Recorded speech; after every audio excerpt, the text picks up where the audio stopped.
Il n'y a rien sans planification, il faut planifier. Planifier, ça permet de contrôler, ça permet de maîtriser, ça permet d'améliorer ses finances, la liste de ses ressources, la liste de ses dépenses et comment est-ce qu'on aimerait épargner. Où est-ce qu'on veut mettre notre argent. Un autre point qui peut faire toute la différence, et c'est peut-être la première fois que tu entendras ce mot, c'est de faire en 2025 une détox financière. Donc, c'est-à-dire que tu passes à un temps où tu ne fais aucune dépense. Tu ne fais que les dépenses prioritaires, parce que par exemple le loyer. Et ça va te permettre justement par après de mieux gérer tes priorités. Et pour la détox, est-ce qu'on supprime toutes les dépenses qui ne sont pas indispensables? Par exemple, un abonnement Netflix. C'est indispensable. Non. Voilà, donc pour moi, c'est tout ce qui n'est pas indispensable, on se désabonne, on arrête ces dépenses-là. Il y a un moment où les enfants, ils avaient cassé la télé, et on a fait une belle détox de télé. Et c'était très bien. On s'est rendu compte tous ensemble que les enfants pouvaient très bien vivre sans télé.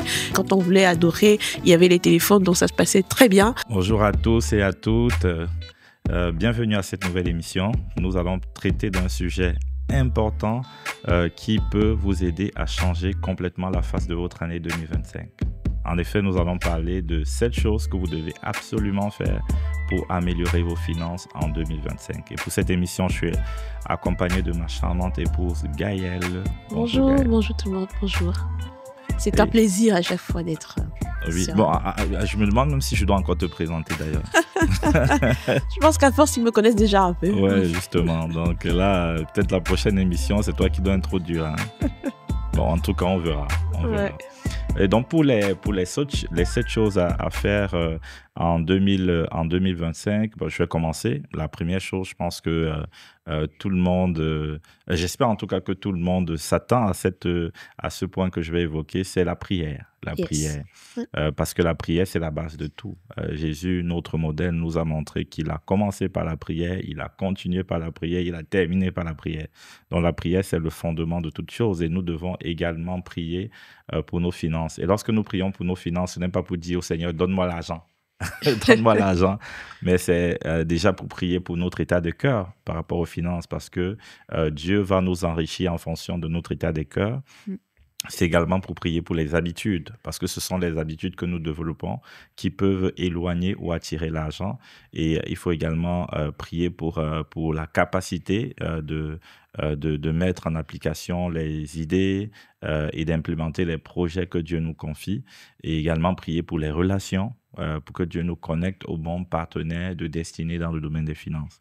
Donc, on peut prier à ce sujet. Il y a un livre de mon père spirituel, de notre père spirituel, le pasteur Christian, qui nous donne des clés sur comment est-ce que nous pouvons prier de manière efficace pour nos finances. Donc, on commence par la prière, prier pour vos finances, mais prier de la bonne façon pour vos finances. Exactement. Effectivement, on commence par la prière et ensuite, on planifie.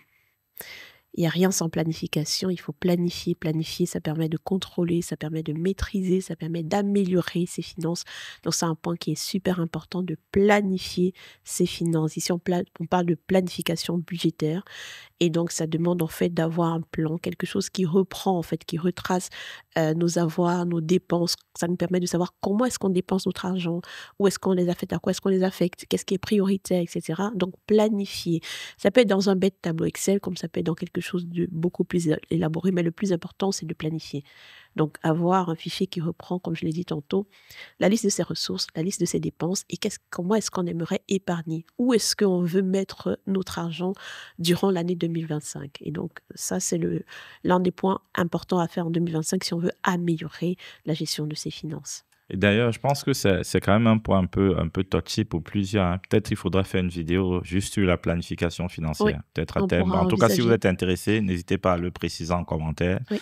Et donc, si vous êtes intéressé, on pourra faire une vidéo sur le sujet. Ce sera avec plaisir, effectivement. Okay. Et un autre point? Un autre point qui peut faire toute la différence, et c'est peut-être la première fois que tu entendras ce mot, c'est de faire en 2025, en tout cas pendant une certaine période, peut-être le premier trimestre ou le deuxième, une détox financière. Détox, c'est une façon de repartir de zéro. C'est-à-dire que tu passes à un temps où tu ne fais aucune dépense. Tu ne fais que les dépenses prioritaires, les dépenses desquelles tu ne peux pas te décharger parce que, par exemple, le loyer, ce genre de choses. Mais le reste, tu décides de ne rien dépenser de plus. Ça va te permettre de faire quoi? Donc, de réaliser déjà qu'est-ce qui est prioritaire, de te rendre compte, en fait, qu'il y a des choses que tu pensais importantes, utiles, mais que finalement, tu peux te te défaire de ça, donc tu peux vivre sans, voilà. Et ça va te permettre justement par après, de mieux gérer tes priorités. Tu vas repartir justement sur ta planification budgétaire et dire: «Ah finalement, j'ai pas besoin de 200 € de budget pour mes vêtements parce que je vois que j'ai suffisamment». Parce que pendant la détox, je pense que tu seras habillé, voilà. Et donc tu vas réaliser en fait que tu peux vivre sans certaines choses et ça va te permettre vraiment de mieux réajuster, recalibrer, ton plan que tu avais déjà fait et je pense que c'est vraiment quelque chose d'important. Tu seras surpris, de ce que tu vas réaliser une fois que tu auras fait une bonne détox. Et pour la détox, est-ce qu'on supprime toutes les dépenses qui ne sont pas indispensables? Par exemple, un abonnement Netflix? C'est indispensable. Non? Voilà, donc Donc, pour moi, c'est tout ce qui n'est pas indispensable, on se désabonne, on arrête ces dépenses-là et puis on se rend compte parce que ça permet de se rendre compte de ce qui est important pour nous, en fait. Moi, ça me rappelle à un moment, c'était pas dans le cadre de la détox, mais je sais qu'il y a un moment où les enfants, ils avaient cassé la télé. Et ben, on a fait une belle détox de télé et c'était très bien. On s'est rendu compte tous ensemble que les enfants pouvaient très bien vivre sans télé, que nous-mêmes, voilà, sans télé, ça allait. Quand on voulait adorer, il y avait les téléphones, donc ça se passait très bien. Et donc, en fait, c'est ce genre de choses en fait que ça permet de tilter, de se rendre compte que finalement, je mettrais beaucoup de poids, beaucoup d'intérêt à ce truc, mais finalement, j'en ai pas besoin. Et je pense que ça donne un coup de boost en fait à ses finances. ok, très bien. Il y a un autre point. Alors un autre point, quelque chose qu'on peut faire en fait, c'est ça va un peu dans le sens de la détox, mais ça vaut pour toute l'année, c'est de repousser les nouvelles dépenses. Il y a beaucoup de sujets où on a l'impression que il me faut absolument, on m'a invité à un mariage, il me faut absolument une robe, il me faut absolument une chaussure, il me faut un nouveau costume, ce genre de choses. Mais les repousser au maximum parce que quand on les repousse, ça permet vraiment de challenger le besoin. Ça permet de se dire: «Ah, est-ce que vraiment j'ai besoin de ça?» Et on se rend compte que des fois, on n'a pas besoin. Moi, je me rappelle une fois pour un mariage, on avait donné un dress code et comme ça, je ne voyais pas dans ma garde-robe quelque chose avec cette couleur-là qui irait bien et je m'étais dit: «Ah non, il faut que j'achète une nouvelle robe parce que ça j'ai pas et tout». Et sauf que je n'ai pas eu le temps d'acheter. Mais j'étais quand même habillée au mariage et j'étais quand même dans le code parce que ça permet justement d'être créatif en fait. C'est-à-dire que plus tu repousses et tu es créatif parce que par rapport à ce que tu as déjà. Et ça, je trouve que c'est très intéressant quand on veut améliorer sa gestion de finances, réduire ses dépenses durant l'année 2025. Oui. Ok, ouais, c'est très clair. Je pense que ouais, c'est très clair. Est-ce que c'est quelque chose que tu as déjà expérimenté, que tu... Bon, pas spécialement. Bon, après, moi, je dépense pas beaucoup, hein. Je dépense pas beaucoup, donc du coup, je dépense pas beaucoup. Bah, que ce soit des vêtements ou que ce soit... Non, je dépense très peu. Non, j'ai pas eu besoin de repousser les dépenses. Même quand il y a des mariages, c'est souvent toi. D'ailleurs, à la dernière minute, qui me dit, mais tu vas apporter quoi? Donc, c'est Ouais. vraiment le dernier de mes soucis. Oui, non, mais c'est important de repousser ses dépenses. Ça permet vraiment de réduire, de repousser de nouvelles dépenses. Ça permet de réduire, en fait, enfin, d'améliorer son épargne, en fait, hein. Ça, c'est super important. Et moi, je rajouterais également un autre point qui est important. C'est vrai qu'on a parlé de planification budgétaire, mais c'est un peu le corollaire, hein, d'avoir une gestion analytique, en fait, de ses dépenses. Parce que planifier, c'est bien, mais venir à chaque fois contrôler, voir un peu où est-ce que l'argent est parti, comment j'ai effectivement dépensé. Parce que ça ne doit pas être que sur papier, ça doit être ce qu'on vit au quotidien. Et ça permet, enfin, et pour le faire, en fait, il faut une analyse analytique, en fait, de nos dépenses, de nos ressources, de nos revenus. Qu'est-ce qu'on a eu finalement à la fin Quand du tu mois? parles de gestion analytique, les gens sont un peu perdus, hein. C'est Ça, vraiment c'est dans le truc qu'on a appris à l'université, ça. rentrer dans le Ouais. détail, en fait, de ses dépenses, dans le détail de ses ressources pour s'assurer que par rapport au plan qu'on a mis en place au début, Oui. qu'on reste toujours dans le plan. Voir un peu, OK, j'avais mis 50 € de dépenses loisirs. Où est-ce que j'en suis? J'ai eu 2 000 € de salaire. Qu'est-ce que j'en ai effectivement fait à la fin du mois? Est-ce que ça a servi pour ce à quoi je pensais que ça allait servir? Si oui, quel est l'écart entre ce que j'avais planifié et ce que j'ai effectivement fait? Pourquoi il y a cet écart-là? Parce que c'est important de se rendre compte, parce que si ça se trouve, on a peut-être mal calibré dans son plan. Alors on l'ajuste. Mais si on se rend compte en fait qu'on a dépensé parce qu'on n'était pas discipliné, ça permet de prendre des actions et de se dire, par exemple, je peux fonctionner maintenant en système d'enveloppe, par exemple. C'est-à-dire que si on se rend compte que pour tout ce qui est loisirs, on n'est pas si discipliné que ça parce qu'on avait prévu 50, mais on en a dépensé 100 et que c'est vraiment une question de discipline, on s'est dit, OK, le mois prochain, 50 €, je mets dans l'enveloppe et c'est de là que je prends l'argent que j'utilise pour mes loisirs. Et ça permet de discipliner et donc d'améliorer en fait la gestion de ses finances. C'est un très bon point. Et ce qu'on demande aussi souvent de faire, c'est de pouvoir sortir votre relevé bancaire et puis de pointer. Voilà, de pointer vraiment pour savoir où est passé l'argent que j'ai reçu. Et souvent, c'est un exercice qui surprend plus d'un. Ils se rendent compte que l'argent a disparu. Souvent, il y a des personnes qui me disent, je reçois l'argent, mais je ne sais pas où ça va. Je ne sais pas où c'est parti. Un peu comme s'il y avait un diable qui a vidé le compte bancaire. Je leur dis souvent, non, ce n'est pas le diable. En tout cas, le diable se cache derrière des habitudes de dépenses que nous avons ou les dépenses cachées. Et donc, c'est important de pouvoir prendre le relevé bancaire et de pointer, opération par opération, pointer pour identifier quel est le problème, d'où vient le problème et où est parti l'argent que nous avons reçu. Exactement. Et puis, il y a un point qui est important, j'aurais peut-être dû commencer par là, c'est d'avoir une vision par rapport à ses finances. Parce qu'il y a beaucoup de personnes qui vivent comme ça au jour le jour en disant « Ah, mais cette année, je veux beaucoup épargner. » Mais ils n'ont pas d'objectif derrière. Ils n'ont pas voilà, je vais épargner, mais pourquoi? Pour atteindre quel objectif? Quel est le but? Qu'est-ce que je veux faire en 2025? Qu'est-ce que je veux obtenir comme résultat? Et ça, c'est super important parce que du coup, ça permet d'aligner tous ces comportements par rapport à l'objectif qu'on veut atteindre. C'est-à-dire que si je définis un objectif, mais j'adapte mon style de vie pour pouvoir atteindre cet objectif-là. Et ça, pour moi, beaucoup de personnes ne le font pas. Ils ne se rendent pas compte, ils disent, oui, je veux mieux épargner, peut-être parce que l'année dernière, il s'est retrouvé à la fin d'année avec 500 euros. Il s'est dit, ah ben l'année prochaine, je veux plus, 1000 euros. Mais il faut se dire qu'il faut aller plus loin, il faut être plus précis. Qu'est-ce que je veux faire avec ces 1000 euros? Parce que ça augmente la motivation pour bien gérer son épargne. Ça augmente la motivation pour mieux gérer ses dépenses. Parce que tu te dis, OK, ben à la fin d'année, je prends un exemple bête, je vais pouvoir semer 500 euros dans un orphelinat en décembre. Je vais pouvoir constituer un apport pour mon appartement. Je vais pouvoir inscrire mon enfant à telle activité, etc. Et avec ce genre d'objectif beaucoup plus précis, beaucoup plus circonscrit, beaucoup plus smart, ben, on se donne une discipline et ça permet de mieux atteindre ses objectifs durant l'année. Oui, très bon point. Et un autre point? Ben, un autre point, c'est d'éviter les dettes inutiles. Il y a des personnes qui s'endettent pour tout et n'importe quoi.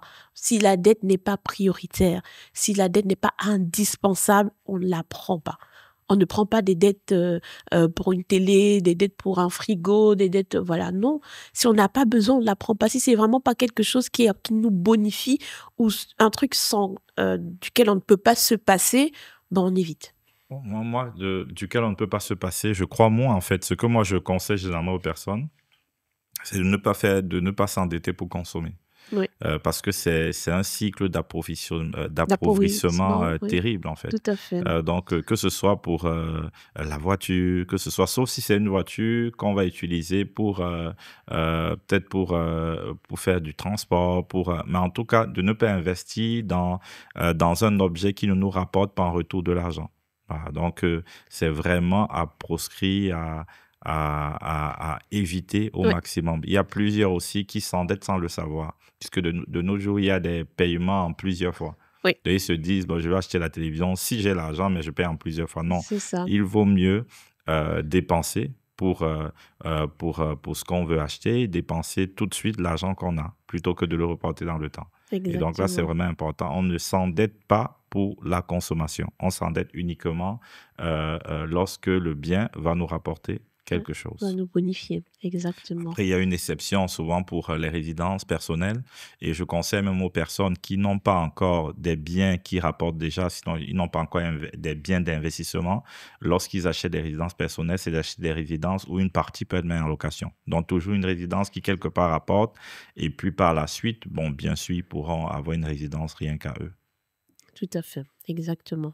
Donc, on ne s'endette pas pour consommer. Voilà. Est-ce que tu as oui, j'avais un dernier point.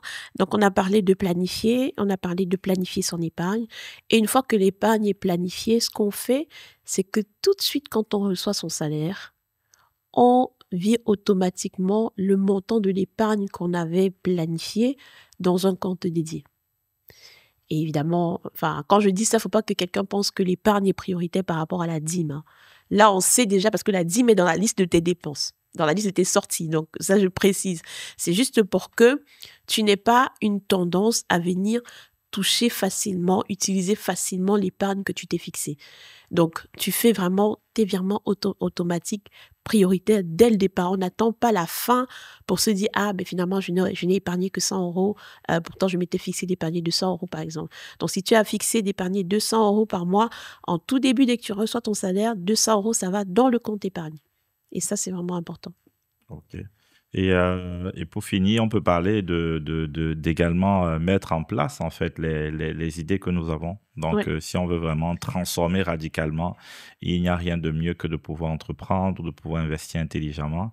Mais il faut travailler en fait sur les idées que nous avons et ne pas reporter l'implémentation du projet à 2026. Donc, le faire cette année, y consacrer du temps, essayer de s'informer au maximum, essayer de suivre des vidéos, de se former, mais tout faire pour lancer le projet que nous avons à cœur. Donc, commencez maintenant. Commencez maintenant. Commencez maintenant. Et alors, mettre en pratique tout ce que vous entendez ici. Et je pense que c'est l'une des façons de faire du bien à vos finances en 2025. OK. En tout cas, merci beaucoup, Gaël. Donc, Avec si vous n'êtes plaisir. si vous n'êtes pas abonné, je vous invite à le faire. Donc, abonnez-vous, cliquez sur la cloche de notification. N'hésitez pas également à partager cette vidéo autour de vous. Vous avez certainement un membre de la famille, vous avez un proche, vous avez un ami qui a besoin d'entendre ce que nous avons partagé et qui a besoin de complètement transformer ses finances en 2025. Donc, aidez-le en partageant cette vidéo. On se dit à bientôt pour la prochaine vidéo. Peace. Bientôt.